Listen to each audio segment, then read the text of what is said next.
नमस्कार दोस्तों, कैसे हैं आप लोग। आनंद कॉम्पिटिशन्स के यूट्यूब चैनल पर एक बार फिर से आपका स्वागत है। साथियों, कनिष्ठ सहायक की परीक्षा में बस अब चंद ही घंटे बचे हैं और आप अपनी तैयारी को धार भी दे रहे हैं और अंतिम रूप भी दे रहे होंगे। इसी क्रम में हम लोग भी आपके साथ हैं, लगातार आपको वीडियोस के माध्यम से अच्छे प्रश्न पहुंचा रहे हैं और इस वीडियो में भी हम आपको उत्तराखंड राज्य से जुड़े हुए बेहतरीन प्रश्नों को पहुंचा रहे हैं। इन प्रश्नों को आप अवश्य देखिएगा, संभवतः ये आपको आने वाली परीक्षा में बेहद मददगार साबित होंगे। पहला प्रश्न है कि राज्य का सर्वाधिक विकासखंड यानी ब्लॉक वाला जनपद कौन सा है। तो साथियों, इसका उत्तर है पौड़ी, जिसमें 15 ब्लॉक हैं और ये आंसर इसका बिल्कुल ठीक है। अगला प्रश्न हम देखते हैं, रामायण के एकमात्र लोक गायक कौन माने जाते हैं। उत्तर अगर देखें तो थान सिंह नेगी को रामायण का लोक गायक, प्रसिद्ध लोक गायक माना जाता है। लेकिन रामायण के बारे में हमें जानना बेहद जरूरी है। रामायण है क्या? वास्तव में रामायण से जुड़ी हुई एक कहानी है और इसीलिए इनका नाम भी रामायण डाला गया। रामायण से जुड़ी हुई एक सांस्कृतिक विरासत है जिसे 2 अक्टूबर 2009 को विश्व विरासत में, सांस्कृतिक विरासत में यूनेस्को द्वारा शामिल किया गया था।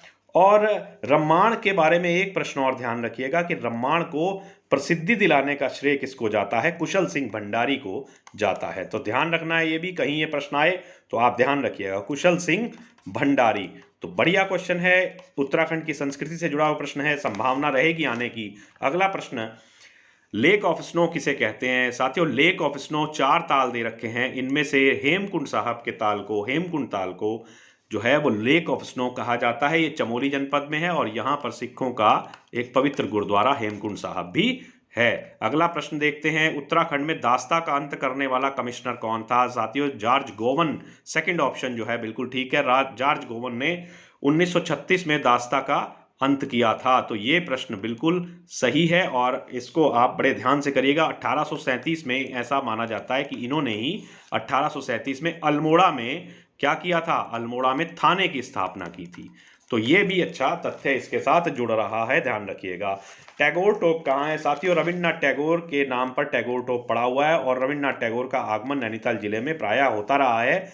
1901 से लेकर के 1904 के बीच में बहुत यात्राएं टैगोर साहब की रही यहाँ पर। तो ये रामगढ़ में रुके थे। रामगढ़ में एक चोटी है, उस पर जब इनके बंगले में ये ठहरे थे तो उसको टैगोर टोप कहा जाता है। तो बढ़िया क्वेश्चन है। यहाँ पर एक चीज और ध्यान देने वाली है कि गीतांजलि के कुछ अंश भी इन्होंने यहां पर टैगोर टॉप में लिखे थे। तो ध्यान रखना है, बहुत अच्छा क्वेश्चन है। उत्तराखंड का उच्च न्यायालय किस अनुच्छेद के अंतर गठित किया गया है। साथियों, देश का कोई भी उच्च न्यायालय हो वो संविधान के एक ही अनुच्छेद से गठित किया जाता है और वो अनुच्छेद है अनुच्छेद 214। अगर उत्तराखंड के उच्च न्यायालय की बात करें तो ये 9 नवंबर 2000 को राज्य गठन के साथ ही इसकी स्थापना भी हो गई थी। और ये कहाँ पर है, नैनीताल में है। ये भी तथ्य ध्यान रखिए। और इसमें ये भी ध्यान देने वाली बात है कि 20वां हाई कोर्ट उत्तराखंड का है। अगला क्वेश्चन, तरुण कुमायूं पत्रिका का संपादन किसके द्वारा किया गया था। बहुत ही अच्छा क्वेश्चन, बैरिस्टर मुकंदीलाल, ये इसका सही उत्तर है। इन्होंने लैंसडाउन में इसका संपादन शुरू किया था और 1922 में इसको लैंसडाउन में किया गया था। अगला प्रश्न देखते हैं, किसने गुमानी पंथ को उत्तराखंड का प्राचीन कवि माना है। गुमानी पंथ को उत्तराखंड का प्राचीन कवि मानने का काम जो किया था वो जॉर्ज गियर्सन ने किया था। ये उत्तर इसका बहुत सही है, बढ़िया उत्तर है। अगला क्वेश्चन,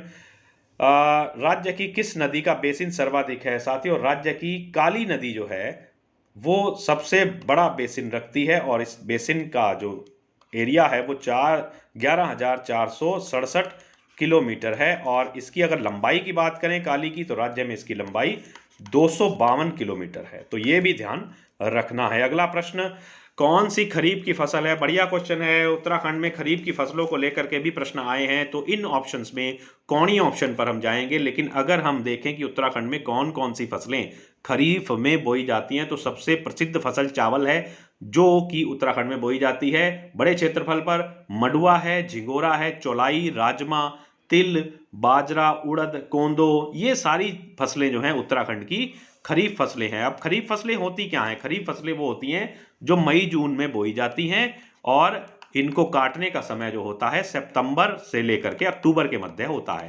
तो ये ध्यान रखना है आपको, ज्योग्राफी में भी ये मदद कर सकता है। अगला प्रश्न, कमिश्नर ट्रेल का पूरा नाम क्या था? कमिश्नर ट्रेल का साथियों नाम था जॉर्ज विलियम ट्रेल। और ये भी याद रखिएगा, इनका जन्म जो है 1775 में हुआ था।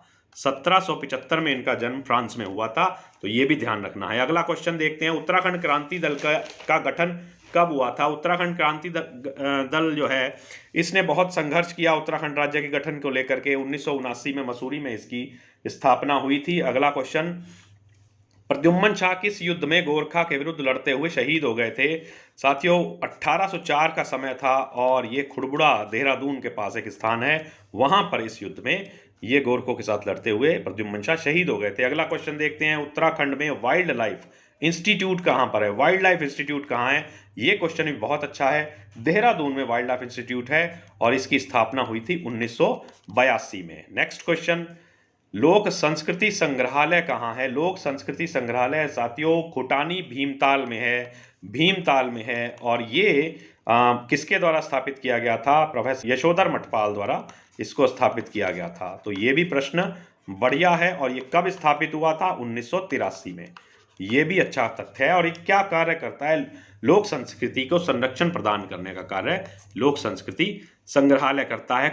इनमें से कहाँ इंद्र सिंहासन है? साथियों इसका उत्तर है ऑप्शन नंबर 4, बद्रीनाथ, जो कि चमोली जनपद में है। यहाँ इसे इंद्र सिंहासन भी कहा जाता है। और इसके साथ भी ये तथ्य ध्यान रखने वाली बात है कि ये जो है 4 धामों में से एक है, उत्तराखंड के 4 धाम और भारत के भी 4 धामों में से एक है। अगला क्वेश्चन देखते हैं, उत्तराखंड में हर्बल रिसर्च इंस्टीट्यूट कहाँ है? साथियों जड़ी बूटी अनुसंधान केंद्र की बात हो रही है और ये गोपेश्वर में है, जो कि चमोली जनपद का मुख्यालय भी है। और इसकी स्थापना 1989 में की गई थी।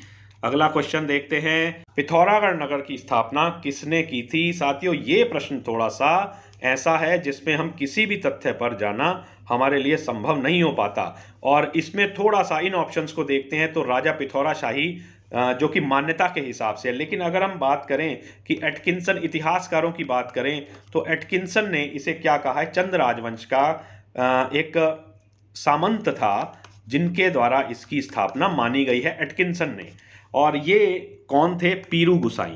तो इस तरह के आप प्रश्नों पर आप अपने मत को स्वयं तलाश कीजिएगा कि कैसे देना। बहरहाल इन ऑप्शंस में मान्यता के आधार पर राजा पिथौरा शाही का उत्तर हम सही मान रहे हैं। लेकिन अगर एटकिंसन के नाम से पूछेगा वो कि एटकिंसन ने पिथौरागढ़ नगर की स्थापना किसके द्वारा मानी है, तो आप बताएंगे पीरू गोसाई। अगला प्रश्न देखते हैं, श्याम शाह व जहांगीर से भेंट का वर्णन किस पुस्तक में किया गया है? तजूके जहांगीरी यानी कि जहांगीर नामा जो है इसके द्वारा इस वर्णन को किया गया है। और ये श्याम शाह कौन थे? श्याम शाह परमार वंश के 45वें शासक थे, 45वें शासक थे। बद्रीनाथ धाम के कपाट खोलने की तिथि की घोषणा कब की जाती है? यह प्रश्न आया भी हुआ है। बसंत पंचमी पर यह प्रथा है कि बद्रीनाथ के कपाट खोलने की तिथि निर्धारित की जाती है। और ये परंपरा जो है टिहरी नरेशों के समय से ही चली आ रही है। अगला प्रश्न देखते हैं, रम्माण को किस वर्ष विश्व सांस्कृतिक धरोहर में शामिल किया गया है? पीछे भी हमने इस प्रश्न को देखा, इस प्रश्न को फिर से देखते हैं। 2 अक्टूबर 2009 को विश्व धरोहर में शामिल किया गया था रम्माण को। और अगला प्रश्न देखते हैं, उत्तराखंड का सर्वप्रथम वेलनेस सेंटर किस जनपद में खोला गया था? यह भी अच्छा क्वेश्चन है। ऊधम सिंह नगर में पहला वेलनेस सेंटर खोला गया था। अगला क्वेश्चन, कुमाऊं के कितने जिले गढ़वाल से स्पर्श करते हैं? कुमाऊं के कितने जिले स्पर्श करते हैं गढ़वाल से? तो 4 जनपद स्पर्श करते हैं। ये 4 जनपद कौन से हैं? अल्मोड़ा है, नैनीताल है और आपका पिथौरागढ़ है और साथ में बागेश्वर है। तो ये जनपद 4 हैं जो गढ़वाल से स्पर्श करते हैं। और गढ़वाल से स्पर्श करते हैं तो किस जनपदों से स्पर्श करते हैं? तो पौड़ी और चमोली।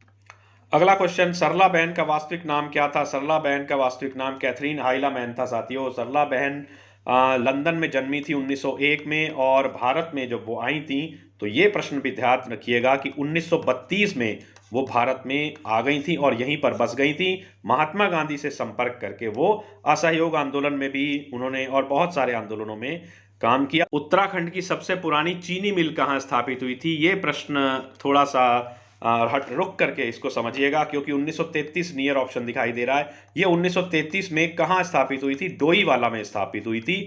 ये ध्यान रखिएगा। इसको प्रमाणित करने के लिए मैं एक तथ्य और दे रहा हूं कि ये इस चीनी मिल का नाम क्या था? जानकी चीनी मिल। जानकी चीनी मिल इसका नाम था। और ये चीनी मिल जो है जब्बाल स्टेट और हवेलिया परिवार के जॉइंट वेंचर या संयुक्त उपक्रम के रूप में ये स्थापित हुई थी 1933 में। ये बढ़िया प्रश्न थे जो कि आपकी कनिष्ठ सहायक की परीक्षा में आपको मदद करेंगे। निश्चित रूप से आप इनसे लाभान्वित होंगे। मेरी आपके लिए सद्भावनाएं हैं और शुभकामनाएं हैं। बहुत बहुत धन्यवाद।